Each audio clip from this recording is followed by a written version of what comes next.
Okay, so this one is ready.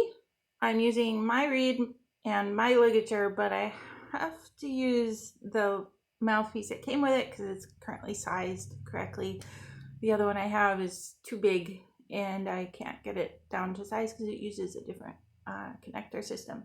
Anyway, this is the student clarinet, Lafayette. It's actually a hard rubber, not plastic.